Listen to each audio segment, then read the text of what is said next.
नमस्कार, आदाब, अस्सलाम वालेकुम। मैं हूं मंजर आलम, आप देख रहे हैं रियल न्यूज। रियल न्यूज में सभी दर्शकों का स्वागत है। और जिस प्रकार से माह रमजान का महीना है, और मैं आपको बता दूं कि नौसाद होलसेलर का दुकान है, थोक का दुकान है, किराने की दुकान है इनका।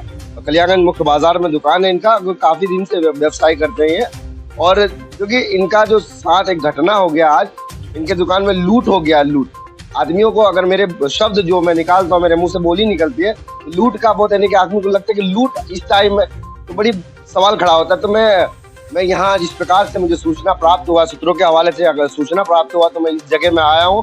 और यहाँ के जो दुकानदार है, मैं उनसे वेरीफाई करूंगा, पुष्टिकरण करूंगा मैं बढ़िया करके कि क्या हुआ, कैसे क्या हुआ, नहीं हुआ, और विस्तार रूप से बताऊंगा। देखिए दोस्तों, प्रशासन के ऊपर बहुत बड़ा सवाल खड़ा होता है। जिस प्रकार से दिन दिहाड़े डकैती में कहूंगा, दिन दिहाड़े जिस प्रकार से लूट के लेके चला गया, तो एक आदमी को दहशत का माहौल कर दिया।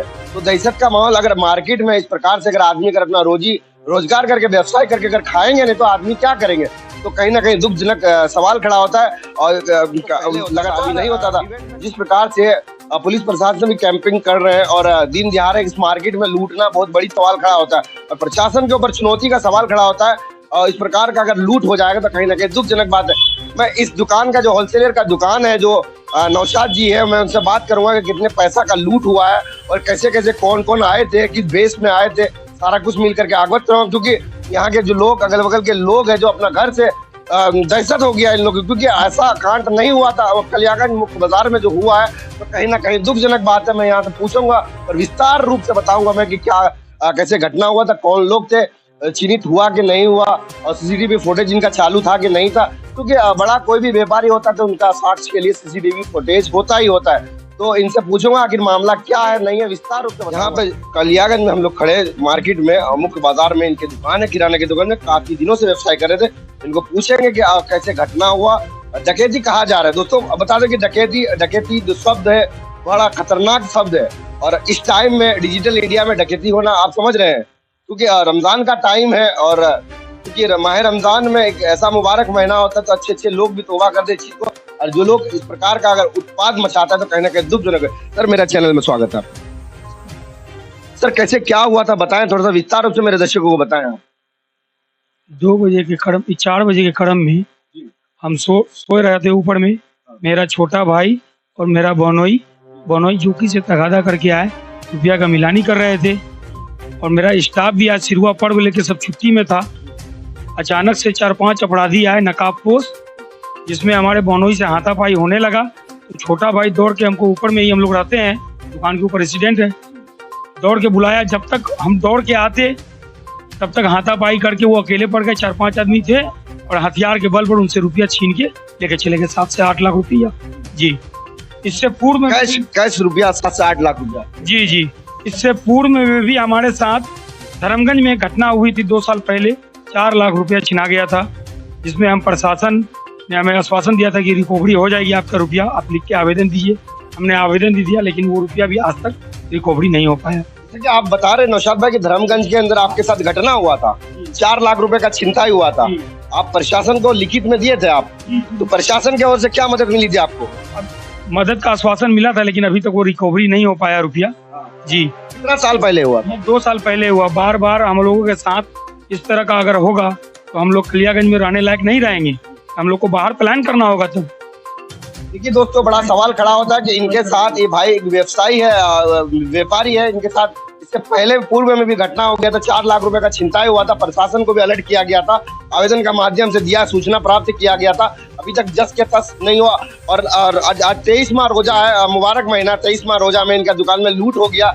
और लूट का बात कोई भी सुन करके आश्चर्य लगता होगा कि लूट इस टाइम में होना बड़ी सवाल खड़ा होता है। कुछ लोग हैं, उनसे भी मैं बात करूंगा, कैसे लोग थे, कैसे भेज से आए थे, वो लोग कहाँ से आए थे, कौन थे, क्या था, मैं सारा कुछ मिल करके अवगत करूंगा। यहाँ के कुछ बुद्धिजीवी लोग भी हैं, हमारे मासूम चीजा भी है, उनसे भी मैं बात करूंगा। सभी लोगों से विस्तार रूप से बात करूंगा, क्योंकि कैसे कैसे क्या हुआ था। सर, नाम क्या है आपका? मोहम्मद अशरफ अंसारी जी। कैसे क्या हुआ था, उन लोगों को शनाख्त किए, पहचाना है किसी को? जी, एक को पहचान है। देखिए दोस्तों, बड़ा सवाल खड़ा होता है। इस बंदा को नोच करके, इनका निशान बाकायदा निशान है इनका शरीर में। ऐसा क्या चीज से हमला किया गया था? तो हाथ में हथियार था, क्या था हथियार में? यार सबके बंदूक था। बंदूक लेके भी आया था? बंदूक के पास बंदूक था। अच्छा, पांचों के पास बंदूक था। आपको सटा दिया था? दिया कर सटा दिया, सटा दिया यार। अच्छा। उसके अलावा सबका मुंह में कपड़ा ना बना हुआ था, सब बगल में उधर खड़ा था। अच्छा, वो लोग नकाब पहन के आए थे। और आप जो बता रहे थे कि एक आदमी को हमने पहचाना, वो कैसा कौन था, कहाँ से था? इजहार खलीफा था, कालियागंज का। इजहार खलीफा, वो कार्य क्या करते हैं? कुछ नहीं, लूटपाट का काम होता है। लूटपाट का? इससे पहले में पूर्व में भी धमकी वगैरह दिया गया था आप लोगों को? आज से 2 साल पहले ही मेरे साथ लूट हुआ था धर्मगंज में, मेरे साथ हुआ था। अच्छा, आप दोनों साथ में थे? नहीं, हम थे कहीं। अच्छा, आप ही थे। तो अभी जो आपके वहाँ आज, जैसा कि आज आप लोग के वहाँ घटना हुआ, और 4 बजे घटना, क्या बजे घटना हुई थी? 4:15 बजे। 4:15 बजे। तो अभी तक प्रशासन की ओर से क्या एक्शन लिया गया? कुछ नहीं, प्रशासन आया, चले गए। आप लोगों ने लिखित में दिए हैं? हाँ, लिखित भी दिए, आश्वासन दिए कि कार्रवाई करेंगे। कार्रवाई? हमारे जो थाना अध्यक्ष है पलासी थाना के, शिव शंकर जी, वो आए थे क्या? नहीं, वो तो छुट्टी में होता, उनके हम लोग बोले कि घर गए। खान साहब आए थे। PSI खान साहब आए थे। क्या उन्होंने क्या आश्वासन दिया? आश्वासन दिया कि आपका है ना नाम में FIR। अच्छा, जिनका आप नाम बताए, उनके साथ कोई दुश्मनी थी आप लोग का? कोई पुराना रंजिश थी क्या? कोई दुश्मनी, हम लोग अपना काम करते हैं, वो लोग हम लोग को अपना काम से मतलब है।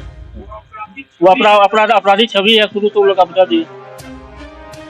क्या वो आज से 4-5 साल पहले बंधन बैंक का भी कर्मी को जो वसूली करके ले आ रहा था इधर बेलसिटी मोड़ के पास, उससे भी वो लूटकांड किया है, जिसमें रिकवरी भी हुआ था। उसका आपराधिक छवि है, और उसमें वो लोग एक संगठन बना कर रखा है, ग्रुप है इन लोगों का, 5-7 आदमी का, लोग यही काम करता है। अच्छा, ये पलासी प्रशासन को इस चीज का आप लोगों ने सूचना दिया? जिस प्रकार से आप बता रहे हैं कि उन लोगों का एक अपराधी छवि है, उन लोग का संगठन चलता है, इस संगठन के बारे में आप लोग कभी बताया है प्रशासन को? प्रशासन को अभी हम लोग नेम FIR जिसको पहचाने उसका दे दिए हैं, ताकि हम लोग को आश्वासन मिला कि जल्द से जल्द 12 घंटे के अंदर उस पर कार्रवाई होगी, और जो उसके साथ जो भी व्यक्ति उसके साथ संलिप्त था उसके ऊपर भी कार्रवाई होगी। देखिए दोस्तों, मैं बता देना चाहता हूँ, अररिया SDPO साहब को भी कहना चाहता हूँ, इस चीज का आप लोग खुद से आकर के पुष्टिकरण करें। बार बार अगर लगातार घटना हो जाएगा तो आदमी को, एक शरीफ आदमी, एक भला व्यापारी आदमी कैसे जिएगा? क्योंकि एक बार घटना नहीं हुआ, इनके बाद 2 बार घटना हुआ, इससे पहले भी 4 लाख रुपया का लूट हुआ, उसके बाद 8 लाख रुपया का लूट हुआ। तो आदमी क्या करेगा? अपना रोजगार करके नहीं खाएगा, या अभी आखिर कहाँ जाएगा आदमी? क्या हमारे मासूम समिति साहब, उनसे मैं बात करूंगा सर, क्या हुआ नहीं उनसे थोड़ा भी। मेरा नाम अब्दुल मासूम, पूर्व पंचायत समिति प्रतिनिधि भुलवा कलिया। ठीक है मासूम जी, आपको वर्षों से यहाँ रहते हैं आप, इस प्रकार का घटना हो रहा है, इसका जिम्मेदार कौन है? इसका जिम्मेवार तो सबसे पहले तो हम कहेंगे कि प्रशासन के लोग हैं जी, कि प्रशासन के लोग को बार बार एक आपराधिक घटना में ये सम्मिलित है। जैसे कि मालूम हुआ कि बंधन बैंक में इन्होंने क्राइम किया था, बंधन बैंक वाले को लूटा था। उस मामले में ओम प्रकाश बराऊ थे, और उनको पकड़े और जेल भेजे, और सारा सामान रिकवरी भी हुआ, पैसा भी रिकवरी हुआ। इसलिए इन लोगों ने आपराधिक माने इतिहास इन लोगों का है, आपराधिक इतिहास इन लोगों का। अगर प्रशासन नकेल क्यों नहीं कस रहे ऐसे लोगों को? अब नहीं कस रहे हैं प्रशासन के लोग, या भयभीत हो गए। जो व्यापारी लोग हैं वो लोग डरते हैं कि गुंडा है, बदमाश है, कहीं गोली न मार दे, इस वजह से भी इन लोगों का मन बढ़ा हुआ है। एक चीज कह देना चाहता हूँ, जैसे कि आप यहाँ के जनप्रतिनिधि भी रह चुके हैं, आपको बहरहाल हर एक चीज अच्छा बुरा के बारे में यहाँ के पता है। आखिर इन्हीं के साथ घटना क्यों हो रहा है बार बार, या और लोग? इन्हीं के साथ क्यों? इससे पहले 2-3 महीना पहले पवन अग्रवाल के घर में सुबह घर में घुस के उनकी पत्नी का मुंह में कपड़ा ठूस के लूटकांड किया, और उन्होंने लिख के दिया थाना को, और थाना में कोई कार्रवाई नहीं हुआ, जिसके कारण आज इनका मन बढ़ गया था और दूसरा घटना कर चुका है।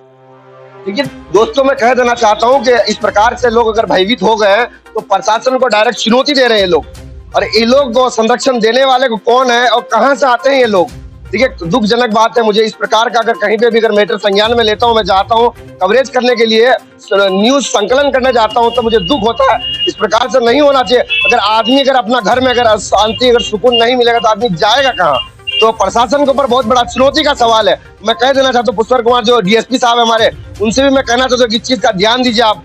और मैं कह देना चाहता हूँ कि प्रशासन को कि बार बार घटना हो रहा है, आखिर इन्हीं को टारगेट क्यों बनाया जा रहा है? आखिर क्या इनका रंजिश है? तो मैं बताऊंगा, विस्तार रूप से बने रहिए। इस वीडियो को ज्यादा से ज्यादा शेयर करना, क्योंकि समझ पड़ना चाहिए कि बार बार जो घटनाएं हो रहा है तो आखिर क्यों हो रहा है। तो ये पुलिस प्रशासन को बहुत बड़ा चुनौती का सवाल है। तो इतना कहूँ, जय हिंद, वंदे मातरम।